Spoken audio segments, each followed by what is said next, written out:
సాక్షి పత్రికకి 371 కోట్లు యాడ్స్ ఇచ్చారట. మిగతా వాళ్ళు ఎవరికి కూడా లేనిది 26.77 కోట్లు అన్ని టీవీ ఛానల్కి ఇస్తే ఒక సాక్షికి 371.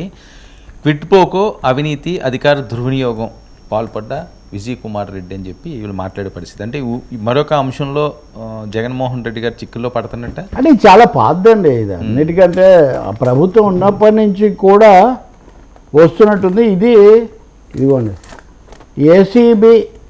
ఏసీబీ ప్రాథమిక దర్యాప్తులో తేల్చిందని ఇది ఈరోజు ఈనాడులో వార్త. మీరు అన్న దాంట్లో ఇంకోటి ఉంది. ఈ విషయంలో ఆంధ్రజ్యోతి ఈనాడు ఒకటి కాదు, పెద్ద పత్రికగా ఈనాడుకి అడ్వర్టైజ్మెంట్స్ ఇచ్చారు. నిజానికి కొన్ని సందర్భాల్లో అది మాకు గిట్టుబాటు కాదని ఈనాడు వాళ్ళు తక్కువగా తీసుకున్నారని కూడా కొన్ని సందర్భాలు, ఒక దశ తర్వాత మార్గదర్శి క్లాష్ రావటం వీటన్నిటి వల్ల అది ఉంది. ఇక్కడ ఆంధ్రజ్యోతికి టీవీ5కు అసలు ఇవ్వలేదని. ఓకే, బహుశా 99 కూడా ఇచ్చి ఉండకపోవచ్చు. టీవీ5కు ఆంధ్రజ్యోతికి ఇవ్వలేదని. ఇంకోటి ఈ వార్తలో ఉన్న ఇంకోటి ఏంటంటే అనుకూలమైన వాళ్ళకే ఇచ్చారని. ఇప్పుడు ప్రజాశక్తి విశాలందరూ లాంటి వాళ్ళకి కూడా ఇచ్చారు. వాళ్ళేమో అనుకూలమైన కూడా ఏం కాదు. వాళ్ళ వాదన ఏంటంటే మీరిద్దరూ మా పత్రిక మీద కక్ష కట్టి మా ప్రభుత్వం మీద వ్యతిరేక ప్రచారం చేస్తున్నప్పుడు మేము ఎందుకు చేయాలి అని. కానీ అవి నిజం కాదు. ప్రభుత్వాలు అనేవి ఎవరున్నా కానీ వాళ్ళ అభిప్రాయాలు, వాళ్ళ వార్తలు, కథనాలు వాటికి అతీతంగా సమానంగా ప్రభుత్వం చూడాల్సి ఉంటుంది. సర్క్యులేషను లేదా వ్యూవర్షిప్ను బట్టి కొంచెం తేడా ఉన్నా, బట్ అదర్వైజ్ అందరి పట్ల సమానమైన ఆదరణ, ఒకటే సూత్రం అమలు చేయాలి. ఆ విషయంలో మటుకు సాక్షికి ఒకే కూటమి ప్రభుత్వం యాడ్స్ ఇస్తుందా? అదే మీరు అడిగింది. నేను అదే కదా, నేను చాలాసార్లు చెప్పాను, మళ్ళీ చెప్తాను. సాక్షిని చంద్రబాబు నాయుడు ముఖ్యమంత్రిగా ఉండగా పిలిచేవాళ్ళు కాదు. 2014-19 మధ్యలో నేను అప్పుడు చంద్రబాబుని లేక్ వ్యూ గెస్ట్ హౌస్లో ఎడిటర్స్ మీటింగ్లోనే అడిగాను, ఇక్కడ లేడేంటి సాక్షి అని, పత్రిక వాళ్ళు లేరని. అంటే లేదా మామూలు పార్టీ వాటికైతే పిలవము, గవర్నమెంట్ అయితే గవర్నమెంట్దే కదా ఇది లేక్ వ్యూ గెస్ట్ హౌస్ అని నేను అన్నాను. మళ్ళీ జగన్మోహన్ రెడ్డి తన ఆ దీంట్లో లోటస్ పాండ్ సమావేశంలో తన దీనికి పాదయాత్రకు బయలుదేరుతూ పెట్టినప్పుడు అప్పుడు కూడా ఏదో ఆంధ్రజ్యోతి వాళ్ళు లేరేంటి ఇక్కడ అని అడిగాను నేను. మరి వాళ్ళు కూడా ఉండాల్సింది కదా అని. సో వాళ్ళు ఉన్నప్పుడు వీళ్ళ మీద చూపించారు, వీళ్ళు ఉన్నప్పుడు వాళ్ళ మీద చూపించారు.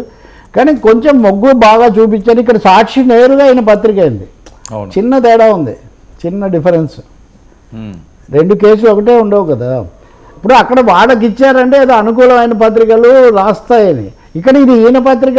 అవును, అక్షరాల ఆయన ఇప్పుడు కాకపోయినా ఆయన భార్య దానికి చైర్మన్గానో ఏదో ఉన్నారు. కాబట్టి ఖచ్చితంగా జగన్మోహన్ రెడ్డి ప్రభుత్వం జాగ్రత్త తీసుకొని ఉండాల్సింది. అసలు మొత్తంగానే మీడియా ఫ్రెండ్లీగా లేదు ఆ ప్రభుత్వం. మీడియా ఫ్రెండ్లీగా లేకపోవటం అనేది అది ప్రజాస్వామ్యం. ప్రెస్ మీట్ పెట్టిన పాపాన్ని పోలేదు కదండి. అదే పోలేదు, మోదీ కూడా పోలేదు. మళ్ళీ అదే సమస్య ఇప్పుడు మనకు.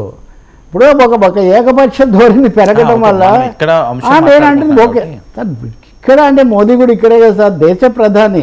అంటే ఒక పొరపాటు వరవాడి రావడం అన్నది ఇక్కడ నేను చెప్తున్నా. ప్రెస్ మీట్ పెట్టిన పాపాన్ని పోలేదు అన్నారు కాబట్టి ఇప్పుడు దేశ ప్రధానమంత్రి కంటే ఇంకా దేశ ప్రధాని కంటే ఇంకా ఒక రాష్ట్ర ముఖ్యమంత్రి, చిన్న రాష్ట్ర ముఖ్యమంత్రి కానీ పెట్టి ఉండాల్సింది. ఇప్పుడు పెడుతున్నాడు మళ్ళీ. అవును, ఇప్పుడు అదే నేను చెప్పేది.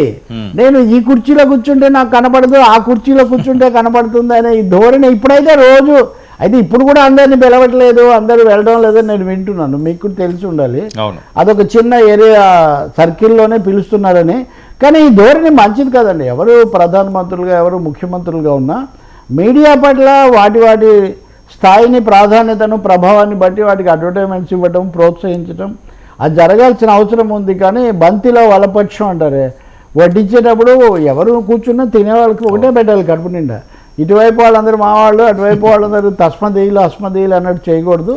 దీని మీద కాకపోతే జగన్మోహన్ రెడ్డి మీద కాదు, ఇది ఎక్కువగా INPR డిపార్ట్మెంట్ మీద ఈ కేసు, వీళ్ళు ప్రాథమిక దర్యాప్తు. మరి దీన్ని ఏ విధంగా కేసు పుటప్ చేస్తారు,